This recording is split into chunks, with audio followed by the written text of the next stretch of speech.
dan selamat datang di eksplorasi mendalam kita hari ini.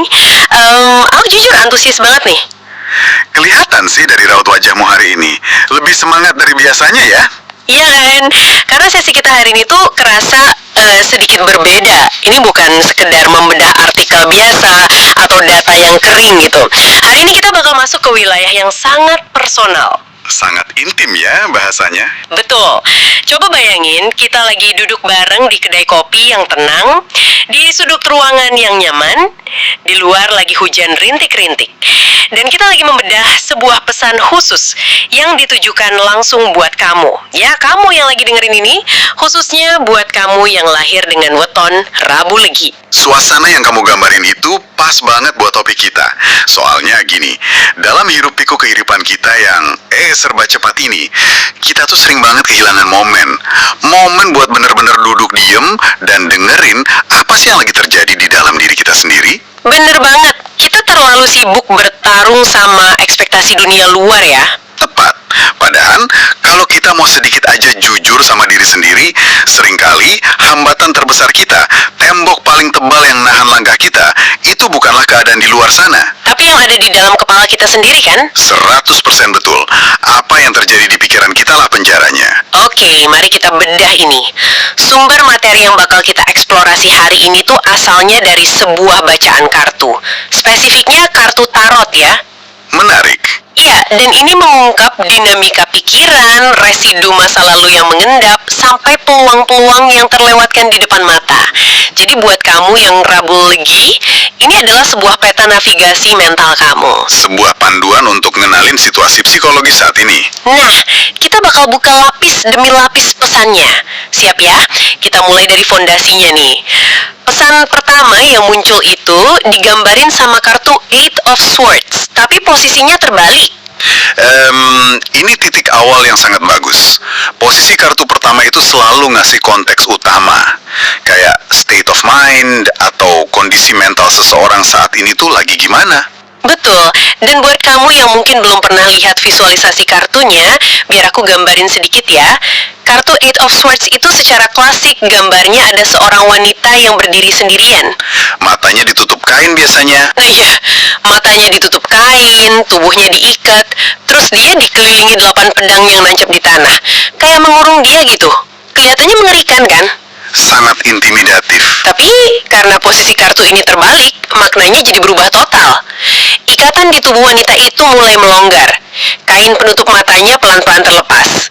Pesan dari bacaan ini menandakan kalau kamu, ya kamu yang Rabu Legi, sedang berada dalam fase krusial. Fase mulai keluar dari tekanan ya. Benar. Kamu mulai keluar dari tekanan yang selama ini membelenggu pikiranmu. Masalah-masalah yang dulu kerasa kayak tembok beton yang nutup semua jalan, pelan-pelan mulai kelihatan celah cahayanya. Yang memukau dari hal ini adalah penekanan pada kata membelenggu pikiran. Maksudnya gimana tuh? Gini, pedang-pedang dalam simbolisme klasik itu seringkali mewakili elemen udara, yang mana elemen ini terhubung langsung sama pikiran, rasionalitas, komunikasi. Jadi bukan kurungan fisik. Dalam psikologi, kita kenal ada fenomena yang namanya learned helplessness. Ketidakberdayaan yang dipelajari? Tepat sekali. Ini tuh kondisi di mana seseorang udah terlalu sering ngadepin situasi sulit, sampai akhirnya mereka benar-benar percaya kalau mereka nggak punya kendali sama sekali. Bahkan ketika jalan keluarnya sebenarnya udah terbuka lebar. Ini ingetin aku sama cerita gajah sirkus itu loh. Tahu kan? Oh iya, yang diikat pakai rantai dari kecil? Iya, pas kecil dia diikat rantai besi besar, jadi dia terbiasa ngerasa nggak bisa lari. Terus pas dia udah gede, udah jadi raksasa yang kuat banget, dia cuma diikat pakai tali tipis di pasak kayu kecil, tapi dia tetap diam aja. Karena pikirannya yakin dia masih nggak bisa kemana-mana. Nah, analogi itu pas banget kan? Dia punya kekuatan buat bebas dalam hitungan detik, tapi pikirannya yang memenjarakan dia. Analogi yang sangat sempurna. Fase mulai sadar yang lagi dialamin sama pendengar kita yang Rabu Legi, ini adalah momen di mana si gajah ini baru nyadar. Talinya ternyata tipis. Wah, merinding dengar bagian itu. Iya, nyadar kalau penjara itu cuma ilusi dari asumsi sendiri, itu langkah pertama menuju kebebasan sejati. Tekanannya itu mental. Jadi pas kamu sadar masalah yang nutup jalan perlahan kebuka, itu berarti ada pergeseran persepsi di dalam kepala tunggu sebentar deh. Ini kedengarannya emang puitis dan memotivasi ya. Wah, kamu punya kekuatan buat bebas gitu kan? Pasti ada tapinya nih. Ya iya, di dunia nyata kan nyadar kita punya jalan keluar itu justru luar biasa menakutkan. Sangat menakutkan. Diem aja di dalam penjara pikiran itu malah jadi semacam tameng buat kita. Maksudku, ibarat kita terkurung di ruangan gelap. Setidaknya kita aman dari apa yang ada di luar. Bener, kita nggak perlu takut ada bahaya di luar ruangan kalau kita tetap diam di dalam. Itu pertanyaan yang tajam banget. Kamu baru aja nyentuh inti dari konflik terdalam manusia. Emang benar, kebebasan itu bawa tanggung jawab besar. Tetap ngerasa nggak berdaya tuh punya secondary gain atau semacam keuntungan tersembunyi. Keuntungan tersembunyi gimana? Ya itu tadi, kamu nggak perlu ambil risiko gagal di dunia luar. Kamu nggak usah capek-capek nyoba hal baru yang mungkin bakal nyakitin kamu lagi. Tapi, pesan dari kartu pertama ini tegas banget. Kamu udah nggak bisa lagi pura-pura kalau pintunya terkunci. Karena nyatanya pintunya udah kebuka ya. Betul, kesadaran itu udah muncul. Kamu tahu di dalam hatimu kalau kamu tuh jauh lebih kuat dari masalah ini. Nah, disinilah dinamikanya jadi sangat amat menarik dan jujur aja agak ironis. Gimana ironisnya? Ya, pas kita udah sadar tali gajahnya tipis, pas tangan kita udah megang kenop pintu ruangan gelap tadi, dan nyadar itu nggak dikunci, tiba-tiba muncul pesan dari kartu kedua, yaitu Six of Swords. Dan posisinya terbalik juga. Wah, kontradiksi apa nih yang dibawa kartu kedua ini? Kalau secara visual ya, Six of Swords itu biasanya gambar seseorang yang lagi ngedayung perahu kayu kecil. Dia bawa penumpang melewatin perairan yang berombak menuju ke perairan yang tenang di seberang. Simbol transisi ya, dari masa sulit ke masa damai. Benar. Tapi karena kartunya terbalik, perahu itu kerasa kayak tersangkut. Atau yang lebih parahnya, kayak ada sesuatu yang narik perahu itu balik ke air yang berombak. Ditarik mundur. Iya, pesan dibaliknya bilang gini, meskipun jalan keluar udah jelas kelihatan di depan matamu, masih ada bagian dari masa lalu yang susah banget buat kamu tinggalin. Entah itu kenangan lama, orang-orang dari masa lalu, atau masalah yang sebenarnya belum benar-benar beres. Ini realita psikologis yang dalam banget. Dan seringnya emang menyakitkan. Ngelihat jalan keluar, kayak yang kita bahas di kartu pertama tadi, itu beda banget sama punya keberanian buat ngambil jalan keluarnya. Jauh beda ya ternyata. Sangat. Coba kita bedah elemen yang nahan ini. Kenangan, orang lama, konflik yang menggantung. Semua ini tuh fungsinya kayak jangkar emosional. Manusia itu secara neurologis sangat terikat pada kebiasaan dan hal yang familiar. Biar otak nggak capek mikir hal baru ya. Betul. Otak kita didesain buat suka sama hal yang bisa diprediksi demi ngemat energi. Jadi maksudnya buat teman-teman Rabu Legi ini mereka secara nggak sadar lebih milih buat tetap bawa beban masa lalu karena beban itu udah kerasa familiar. Sesederhana itu. Wah, ini menohok banget sih. Kamu udah tahu harus move on, perahunya udah siap berangkat, tapi kamu yang nolak buat angkat jangkarnya. Nahan diri sendiri jadinya. Ini persis kayak bayangin kamu lagi mau mendaki gunung yang pemandangannya indah banget, tapi kamu maksa bawa ransel isinya 10 kg batu. Pasti capek banget itu. Banget. Kamu sadar batu itu bikin bahu kamu sakit, bikin kamu lelah, tapi kamu nolak buat ngebuangnya karena kamu mikir batu-batu ini tuh bagian dari cerita perjalananku, sayang kalau dibuang. Analogi ransel batu itu pas banget. Kalau di ilmu perilaku kita sering ngelihat ini tumpang tindih sama yang namanya sunk cost fallacy. Oh, ngerasa udah telanjur berkorban ya? Ya, kamu ngerasa udah ngasih terlalu banyak waktu, emosi, uang, atau air mata buat orang lama ini. Atau buat ngeberesin masalah-masa lalu ini.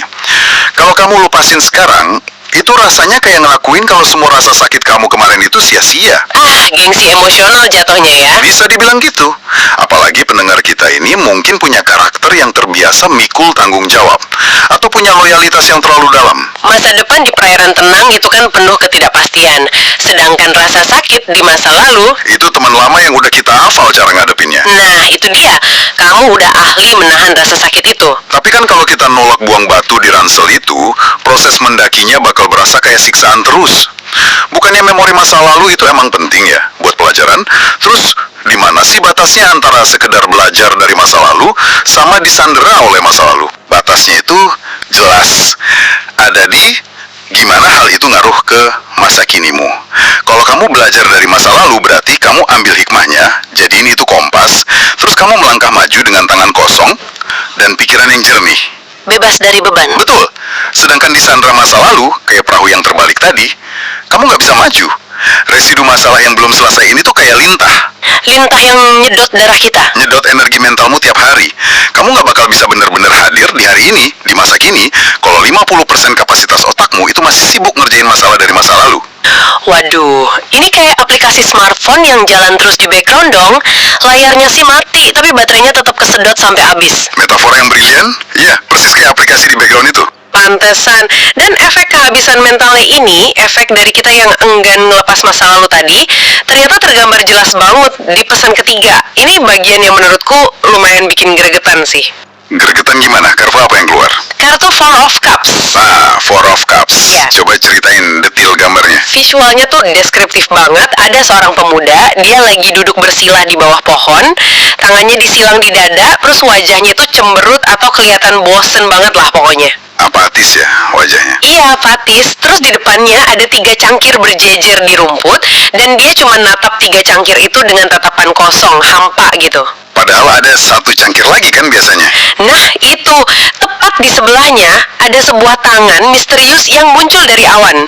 Tangan ini nyodorin cangkir keempat. Tapi tahu nggak, si pemuda ini sama sekali nggak nengok, boro-boro mau ngambil. Nggak peduli dia. Bener-bener diabaikan. Pesan dari bacaan ini menggambarkan perasaan jenuh, hampa, ngerasa rutinitas hidup tuh jalan biasa-biasa aja. Kayak mode autopilot. Bangun, kerja, makan, tidur, datar banget. Kehilangan percikan semangatnya. Iya, padahal ya, sebenarnya ada peluang-peluang emas yang lagi ditawarin di depan mata.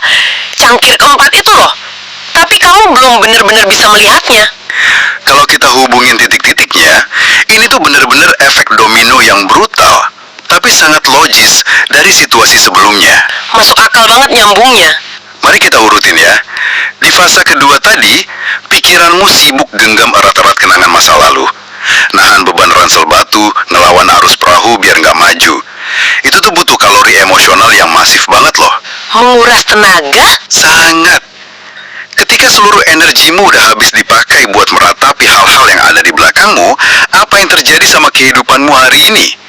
Kamu mengalami apa yang kita sebut decision fatigue dan kelelahan mental tingkat tinggi. Oh, Ini persis banget kayak pas kamu buka kulkas di rumah.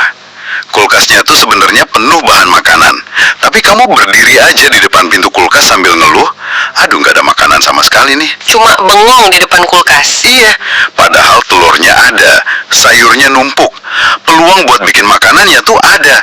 Tapi karena kamu udah terlalu lelah secara mental, kamu bahkan nggak punya sisa tenaga buat mikirin cara masaknya. Peluang emas itu malah kelihatan kayak beban kerja tambahan, mending pesan makanan aja, gitu. Itu perumpamaan yang sangat amat akurat. Kehampaan atau rasa apatis yang muncul di kartu Four of Cups ini, itu bukan indikator kalau dunia di sekitarmu tuh membosankan. Terus indikator apa dong? Kebosanan di sini adalah indikator kelelahan internalmu sendiri. Pikiranmu tuh udah kelewat overloaded sama masa lalu, sampai akhirnya nyiptain attention blindness atau kebutaan perhatian. Kebutaan perhatian. Menarik. Iya, filter persepsi yang lagi kamu pakai buat ngelihat dunia saat ini tuh filter abu-abu, filter kehampaan. Jadi sehebat apapun peluang yang disodorin awan misterius tadi, Entah itu proyek kerjaan baru atau hobi baru gitu ya. betul, atau mungkin kesempatan buat kenal orang baru atau sekedar berdamai sama diri sendiri, semuanya itu bakal kelihatan kayak gangguan yang merepotkan. Wow, dalam banget nih. Jadi buat kamu nih si Rabu Legi, ini tuh momen buat ngelakuin semacam check-in darurat sama diri kamu sendiri. Coba deh lihat sekelilingmu hari ini.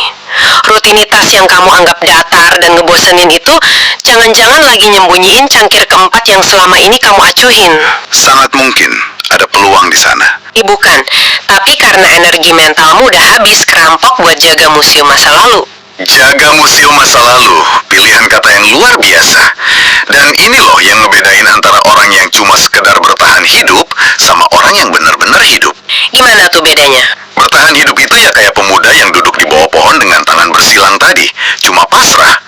Tapi benar-benar hidup itu artinya kamu mau nengok, ngelihat peluang itu, dan berani ngulurin tangan buat ambil cangkir keempat. Mengambil tindakan ya? Betul.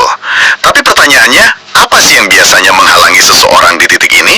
Kenapa mereka tetap nggak mau ngambil cangkir itu biarpun udah dikasih tahu? Nah itu dia, kenapa mereka nahan diri? Jawabannya ada di klimaks dari seluruh pembedahan kita hari ini. Muncul di pesan terakhir, Nine of Swords.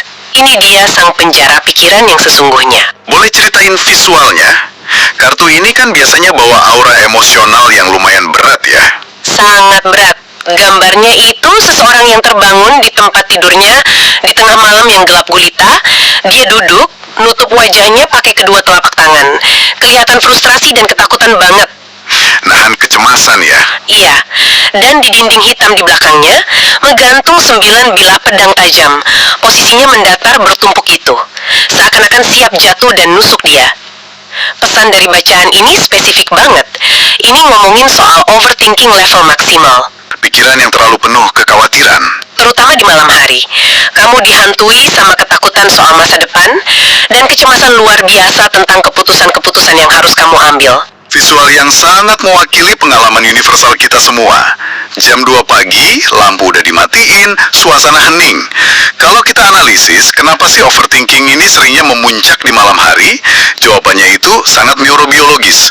Emang ada hubungannya sama biologi otak kita? Ada. Di siang hari, kamu kan punya ratusan distraksi. Kamu bisa ngabaikan rasa hampa di rutinitasmu, kamu bisa ngabaikan masa lalumu dengan nyibukin diri. Kerja, ngobrol sama teman, scroll media sosial. Pelarian ya jatuhnya. Tepat. Tapi pas malam hari, saat semua distraksi eksternal itu berhenti total, nggak ada lagi tempat pelarian. Semua tagihan emosional yang nggak kamu bayar di siang hari, tiba-tiba datang ngetuk pintu di tengah malam buat nagih pelunasan. Astaga, tagihan emosional. Bayangin kamu lagi natap langit-langit kamar, terus tiba-tiba otakmu berubah jadi sutradara film horor pemenang Oscar. Nyiptain skenario terburuk secara otomatis. Bener, otak muter skenario tentang apa yang bakal terjadi besok, bulan depan, tahun depan. Terus kamu jadi lumpuh karena takut ngambil keputusan yang salah. Tapi, tunggu bentar. Kalau kita tarik mundur sedikit, sebenarnya apa sih yang ditakutin dari masa depan ini? Nah, itulah benang merah dari semua kartu ini. Ketakutan akan masa depan yang mengerikan ini sebenarnya cuma proyeksi. Proyeksi dari kebingungan kamu di masa kini dan beban kamu di masa lalu. Bisa diperjelas? Kenapa teman-teman Rabu Legi ini takut banget ngambil keputusan buat masa depan? Karena, merujuk ke kartu kedua tadi, mereka belum ngelepasin rasa sakit dari masa lalu. Otaknya ngasih warning, dulu kamu hancur loh pas ngambil keputusan, jadi sekarang mending jangan ngambil keputusan apa-apa. Wow, terus kenapa masa depan kerasa gelap gulita? Karena merujuk ke pesan ketiga, yang Four of Cups tadi, mereka lagi buta terhadap peluang dan solusi yang padahal udah ada di depan mata saat ini. Ah, jadi ini tuh lingkaran setan ya. Masa lalu yang mengikat dan masa kini yang kerasa hampa. Kalau digabungin, ngelahirin monster kecemasan di malam hari. Padahal kalau dipikir-pikir, 9 pedang yang ngegantung di atas kepala itu sebenarnya nggak pernah ngelukain si tokoh di kartu itu secara fisik kan? Enggak sama sekali. Pedang itu cuma ngegantung statis di dinding bayangannya sendiri. Gila. Ini bawa kita ketemuan atau kesimpulan paling penting dari seluruh rangkaian sesi kita hari ini. Sesuatu yang nyatuin semua kepingan puzzle yang berantakan tadi. Apa kesimpulan utamanya? Kesimpulan utama Ngurai, dan aku bakal nyampein ini pelan-pelan biar bener-bener meresap ke hati kamu. Pesannya adalah, seringkali yang paling membatasi kita itu bukanlah keadaan di dunia nyata, melainkan ketakutan di dalam pikiran kita sendiri. Sempurna. Kalimat ini rasanya pengen aku cetak gede-gede terus aku tempel di layar HP deh. Ketakutan di dalam pikiran kita lah temboknya, penjaranya itu ada di dalam kepalamu. Itu adalah inti pokok dari seluruh perbincangan kita. Kalau kita evaluasi secara objektif ya, realita eksternal dari mereka yang ada di situasi ini sebenarnya udah sangat kondusif loh. Jalan udah terbuka ya. Betul, pintu penjara udah kebuka, ikatan udah melonggar, peluang cangkir keempat juga udah disodorin di depan mata. Secara faktual, alam semesta atau realita ini lagi berpihak sama mereka. Tapi otak mereka menolaknya. Iya, realitas subjektif mereka, cara otak mereka memproses kenyataan, masih terus nyiptain bayangan monster. Malam hari dipenuhi ancaman yang sebenarnya belum terjadi, dan sangat mungkin nggak akan pernah terjadi. Jadi kalau kita tarik benang merah, khusus buat teman-teman Rabu Legi yang lagi dengerin ini, apa takeaway utamanya? Pesan ini tuh secara gamblang mau ngasih tahu kalau kamu sebenarnya udah hampir banget keluar dari masa sulit. Tinggal selangkah lagi. Benar, kamu lagi berdiri di ambang pintu. Batas antara masa lalumu yang bikin lelah sama masa depanmu yang potensinya cerah banget. Jangan sampai perjalanan panjang berdarah-darah yang udah kamu lewatin ini jadi gagal cuma gara-gara kamu ngizinin pikiranmu sendiri buat narik rem tangan. Kalau aku boleh nambahin dari kacamata analitis psikologinya ya, pengetahuan yang kita bahas ini, itu baru akan berubah jadi kekuatan kalau diaplikasikan ke tindakan nyata. Praktiknya gimana tuh? Kalau kamu cuma nyadar kamu lagi overthinking, tapi nggak ada perubahan perilaku, itu namanya cuma overthinking tingkat 2. Tantangan aslinya tuh ada di objektivitas. Nanti malam, pas jam 2 pagi itu datang dan kecemasan mulai berbisik merancang skenario terburuk, tugasmu adalah menjadi pengamat bagi pikiranmu sendiri. Ngamatin dari luar gitu. Kasih label pada kecemasan itu. Ngomong ke diri sendiri, oke, ini hanyalah sensasi ketakutanku. Ini bukan fakta nyata. Pisahkan bayangan pedang di dinding itu dari realita kalau kamu sekarang lagi duduk aman di atas kasurmu. Terus turunin ransel penuh batu memori masa lalu itu, lepasin aja, lapangin dadamu, singkirin filter abu-abu kehampaan itu, dan mulai lihat sekeliling. Peluang itu nggak perlu dicari jauh-jauh sampai ke ujung dunia. Dia udah ada di depan matamu. Cuma nunggu kamu punya cukup ruang di hati buat menerimanya. Iya bener, ambil langkah kecil itu, lewatin pintu yang udah kebuka tadi, nggak perlu lari kok, cukup melangkah pelan keluar ruangan. Keberanian sejati itu bukan berarti kita nggak punya rasa takut sama sekali, tapi sebuah keputusan sadar bahwa ada hal lain yang jauh lebih penting daripada rasa takut itu sendiri. Ah, merinding aku dengar kalimatmu barusan. Ada hal lain yang jauh lebih penting daripada rasa takut. Itu penutup obrolan yang luar biasa indah. Nah, sebelum kita benar-benar nyelesain sesi ngopi santai tapi mendalam kita hari ini, aku pengen ninggalin kamu dengan satu pemikiran provokatif. Sesuatu yang bisa kamu renungkan sendiri nanti. Tapi bukan buat dibikin overthinking pas jam 2 pagi ya. Nah, bukan. Justru ini buat bangunin singa yang lagi tidur di dalam diri kamu. Coba tanyain pertanyaan ini ke dalam hati kecilmu yang paling jujur. Jika malam ini kamu berhasil memisahkan secara tegas antara fakta keras di hidupmu dan sekedar ketakutan tak berdasar di dalam kepalamu, keputusan berani apa yang sebenarnya sudah siap kamu ambil besok pagi. Biarkan pertanyaan itu meresap pelan-pelan dan biarin dia nuntun langkahmu esok hari. Terima kasih ya udah ngabisin waktu bareng kita, menyelami dinamika pikiran dan membedah pesan personal hari ini. Teruslah jadi pengamat yang baik buat pikiranmu sendiri. Betul, rawat terus rasa ingin tahumu dan jangan pernah lupa kekuatan buat membebaskan dirimu selalu ada di tanganmu. Sampai jumpa di eksplorasi mendalam kita selanjutnya.